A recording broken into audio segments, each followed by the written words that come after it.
Democratic Senator Chris Coons of Delaware. He's a member of the Judiciary and the Foreign Relations Committee. Senator, thanks so much for joining us. We got a lot to discuss, but I want to begin with Michael Cohen's a trio of hearings on Capitol Hill today, tomorrow, and Thursday. What questions does Cohen need to answer?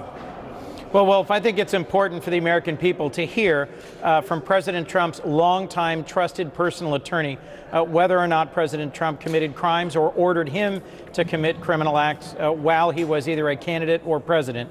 We recognize, of course, that Cohen lied in previous testimony to a congressional committee. He's taken responsibility for that. He's going to be serving jail time for that. But he is able to testify and back it up with documents as to what President Trump ordered him to do and whether or not that is something that might have broken legal or ethical boundaries. One of the president's closest allies in the House of Representatives, Republican Congressman Matt Gaetz of Florida, he's already now threatening Cohen ahead of his testimony. It's a pretty shocking development. I'll put the tweet once again up on the screen. Hey, Michael Cohen, do your wife and father-in-law know about your girlfriends? Maybe tonight would be a good time for that chat. I wonder if she'll remain faithful when you're in prison. She's about to learn a lot. That certainly does sound not only like a threat, but like witness intimidation. But what do you think? It does, Wolf. That's the sort of behavior that's sadly become normalized in the last 2 years. I think that would previously be considered absolutely shocking for a congressman to publicly engage in sort of badgering of a witness in advance of their appearing in front of the House Oversight Committee, badgering of the type that seems more like it's out of a mob novel or a TV show than it is conduct by a member of the House of Representatives. Should there be consequences, do you think, for this kind of pretty shocking, ugly behavior by a member of the House of Representatives to issue allegations like this in public in advance of a congressional hearing where the witness is coming forward to try to provide significant information before the House Oversight Committee? Well, if that's something I would leave to the House Oversight Committee and the members of the House of Representatives to discipline one of their own. But I do think that's the sort of behavior that lies well outside the boundaries of typical conduct here. And if this were in a court of law, would arguably constitute witness intimidation. Have you ever seen anything like this developing on the eve of testimony before Congress, where a member of Congress goes ahead and issues a threat like this, suggesting she's about to learn a lot, meaning maybe they have more sordid details? Well, you know, I keep being shocked, and I keep thinking there's nothing that will shock me more about my time here, my service here. And this tweet you've just put up on television is really something. That's the kind of smash mouth, full-on combat between the parties and between folks who are loyalists of President Trump and folks who are perceived to be a threat to President Trump that has sadly become normalized in the last 2 years. I was frankly struck by Sarah Sanders' comments today as well from the White House. And I understand that, you know, the president and his supporters are going to try and do everything they can to defend him. But we're at a stage here where what we're really trying to get to the bottom of is the president's conduct as a candidate and in office, and whether or not that crossed critical legal or ethical boundaries. And I hope everybody involved in the hearing tomorrow in the House will remember the higher purpose that calls them to that hearing and to the questioning of the witness they're going to have in front of them. Yeah, Congressman Gaetz' spokeswoman was just asked about that tweet by the congressman, and she said basically the tweet speaks for itself. They're not walking away from it at all. As you know, Michael Cohen, he did plead guilty to lying to Congress. Does his lack of credibility right now present a serious problem? Well, I think everyone who is considering his testimony tomorrow should keep in mind that he's pled guilty to lying to Congress. But my hunch is that given his long and close relationship with the president, and given that his role was as his attorney, he'll be able to provide backup or documentation, whether electronic or written, for some of the allegations that I suspect he may make tomorrow. I do think that once someone's been convicted of lying to Congress, that does weigh on the minds of those who are questioning him.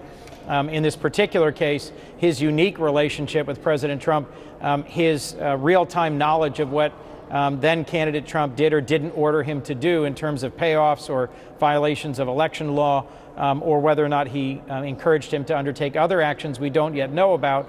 That's all probative. That's all, as we lawyers say, relevant to understanding what sorts of conduct President Trump may have been engaged in as a candidate or in his private business matters. The Cohen testimony before the House Oversight Committee tomorrow will take place in an open public session. Do you think Cohen could say anything that might change how the American public feels about President Trump, either those who support him or oppose him? He might very well. As I said a few minutes ago, Wolf, I have long since thought there's nothing more shocking that I'm going to hear or experience than the last 2 years, and yet day after day things come forward that surprise me. It's entirely possible that Michael Cohen will testify to something tomorrow in front of the House Oversight Committee that we don't yet know. Many of us here are awaiting the results, the outcome of the investigation led by Robert Mueller. There have been a number of tantalizing details in public documents where there's redactions or there's classified or secret deliberations going on. So none of us know the full scope of what Michael Cohen has already testified to. He has appeared in front of the House Intelligence Committee. He's going to appear in front of the Senate Intelligence Committee. Both of those are closed sessions. So my hunch would be that Mr. Cohen would reserve for those sessions any particularly alarming allegations he might have about the president.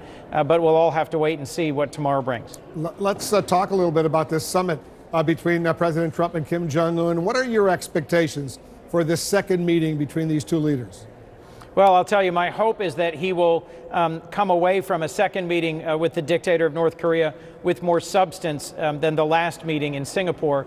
I'll give President Trump credit. The remains of Americans who were killed in Korea were returned home to their families after the first summit. That's a positive thing. There haven't been more missile tests or nuclear weapons tests in recent months. That's a positive thing. But North Korea has taken no significant, substantial steps to reveal to the United States and the world its nuclear arsenal and all of its different facilities, to begin an accounting that would then lead to substantive denuclearization. My concern is that President Trump, hoping for a big breakthrough or to change the subject from Michael Cohen's testimony, might offer something startling without consultation with our critical allies in Japan and South Korea. It is obviously the long-term strategic goal of both North Korea and China to get the United States off the Korean Peninsula, to fully denuclearize, which in their view means getting the United States to withdraw our treaty commitments to South Korea's security. I am hopeful the president won't do anything sudden or abrupt in that field. I was just, as you know, Wolf, at a security conference in Munich where there were the leaders of dozens of other countries.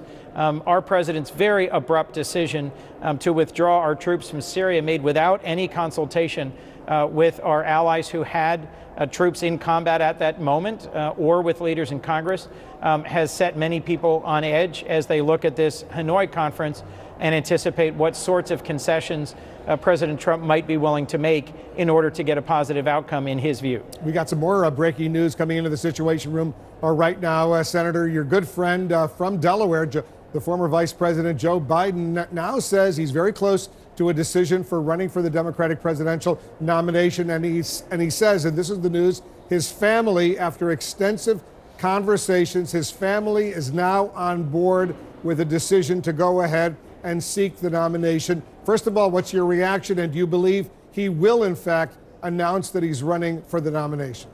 I think that's great news, Wolf. I don't know for sure in the end whether he will finally announce his candidacy or not, but I'll say this. Joe Biden is someone who, for the decades I've known him, is relentlessly positive. He believes in the American people. He sees the challenges or the divisions in our society, and he tries to help motivate us to overcome them. He inspires people to get back up and to fight harder and to do more together. That's in sharp contrast to our president, who sees divisions in our society and seeks to exploit them, to crack them wider open. I also think that because of the significant challenges that Vice President Biden has overcome in his life, he connects with working Americans who've had disappointments, who've had difficulties, who've also had to have hard conversations with their families about missed opportunities or lost jobs. And something about his huge heart, his deep experience, and his very positive attitude is very appealing to me. I think he'd be a terrific candidate for the presidency. Yeah, he has said his big question mark was getting his family on board. They are now on board. Will you endorse him, Senator? Absolutely. Senator Chris Coons of Delaware looking ahead to a potential Joe Biden run for the White House. We'll see what happens, but that's a significant development. Looks like he's running. Thank you very much for joining us. Thank you. Up next, we're standing by to hear from senators.